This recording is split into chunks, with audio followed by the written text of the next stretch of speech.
السلام علیکم ورحمۃ اللہ وبرکاتہ۔ کافی عرصہ پہلے کی بات ہے، ایک لڑکی جس کا نام تبسم تھا، اس کی شادی ہوئی۔ وہ سسرال میں اپنے شوہر اور ساس کے ساتھ رہتی تھی۔ بہت کم وقت میں ہی تبسم کو یہ اندازہ ہو چکا تھا کہ وہ اپنی ساس کے ساتھ نہیں رہ سکتی۔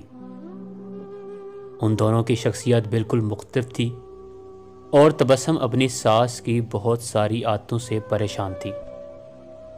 اس کی ساس ہر وقت تبسم پر طنز کرتی رہتی تھی، جو اسے بہت ناگوار گزرتا تھا۔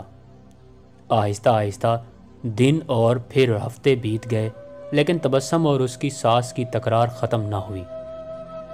ان تمام نااتفاقیوں سے گھر کا ماحول بہت خراب کر دیا تھا، جس کی وجہ سے تبسم کا شوہر بہت پریشان رہتا تھا۔ آخر کار تبسم نے یہ فیصلہ کیا کہ وہ اپنی ساس کا ہر رویہ اور برداشت نہیں کرے گی اور وہ اب ضرور کچھ نہ کچھ کرے گی۔ تبسم اپنے پاپا کے ایک بہت اچھے دوست احمد انکل کے پاس گئی، جو جڑی بوٹیاں بیچتے تھے۔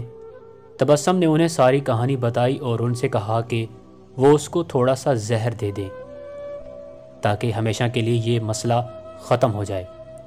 احمد انکل نے تھوڑی دیر کے لیے کچھ سوچا اور پھر کہا کہ تبسم، میں اس مسئلے کو حل کرنے میں تمہاری مدد کروں گا، لیکن تمہیں ویسا ہی کرنا ہوگا جیسا میں تمہیں کہوں گا۔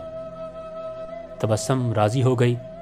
احمد انکل ایک کمرے میں گئے اور تھوڑی دیر بعد اپنے ہاتھ میں کچھ جڑی بوٹیاں لے کر لوٹے۔ انہوں نے تبسم کو کہا کہ تم اپنی ساس کو مارنے کے لیے فوری زہر استعمال نہیں کر سکتی، کیونکہ اس طرح سب تم پر شک کریں گے۔ اس لیے میں تمہیں یہ جڑی بوٹیاں دے رہا ہوں، یہ آہستہ آہستہ ان کے جسم میں زہر پھیلائیں گی۔ ہر روز تم کچھ اچھا پکانا اور پھر انہیں کھانا دیتے وقت اس میں یہ جڑی بوٹیاں ڈال دینا۔ اور ہاں، اگر تم چاہتی ہو کہ کوئی تم پر شک نہ کرے تو تم نے انہیں مارا ہے، تو تمہیں یہ خیال رکھنا ہوگا کہ تمہارا رویہ ان کے ساتھ بہت دوستانہ ہو، ان سے لڑائی مت کرنا، ہر بات ماننا اور ان کے ساتھ ایک ملکہ کی طرح برتاؤ کرنا۔ تبسم یہ سب سن کر بہت خوش ہوئی۔ اس نے احمد انکل کا شکریہ ادا کیا اور جلدی سے گھر چلی گئی، کیونکہ اب اسے اپنی ساس کو مارنے کا کام شروع کرنا تھا۔ ہفتے گزر گئے اور پھر مہینے۔ تبسم روز کچھ اچھا پکا کر اپنی ساس کو خاص طور پر پیش کرتی تھیں۔ اسے یاد تھا کہ احمد انکل نے اس سے کہا تھا کہ اسے اپنے غصے پر قابو رکھنا ہے، اپنی ساس کی خدمت کرنی ہے اور ان کی ساتھ ہی اپنی ماں جیسا برتاؤ کرنا ہے۔ 6 مہینے گزر گئے، گھر کا نقشہ تقریباً بدل چکا تھا۔ تبسم نے کوشش کر کے اپنے غصے پر قابو پانا سیکھ لیا۔ اب اکثر وہ اپنی ساس کو باتوں پر ناراض اور غصہ نہ ہوتی۔ 6 ماہ میں ایک بار بھی اس کا اپنی ساس سے جھگڑا نہیں ہوا تھا، اور اب اسے وہ بہت اچھی لگنے لگی تھی اور ان کے ساتھ رہنا بھی آسان لگنے لگا تھا۔ اس کی ساس کا رویہ بھی اس کے ساتھ بہت بدل گیا تھا اور وہ بھی تبسم کو اپنی بیٹیوں کی طرح پیار کرنے لگی تھی۔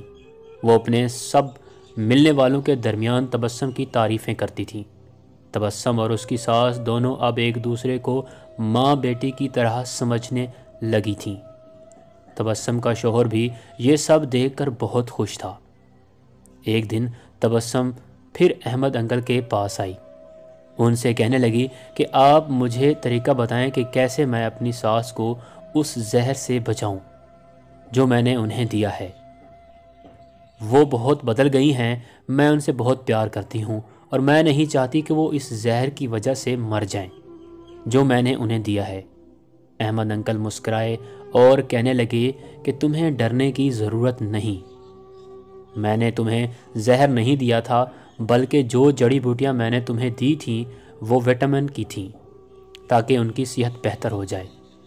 زہر صرف تمہارے دماغ میں اور تمہارے رویے میں تھا، لیکن وہ سب تم نے اپنے پیار سے ختم کر دیا ہے۔ اگر ہم اپنے رویوں، اخلاق اور سوچ کو درست کر لیں تو کئی پریشانیوں، بدگمانیوں اور اپنے آپ پر یا کسی دوسرے پر ظلم و زیادتی کرنے سے بچ سکتے ہیں۔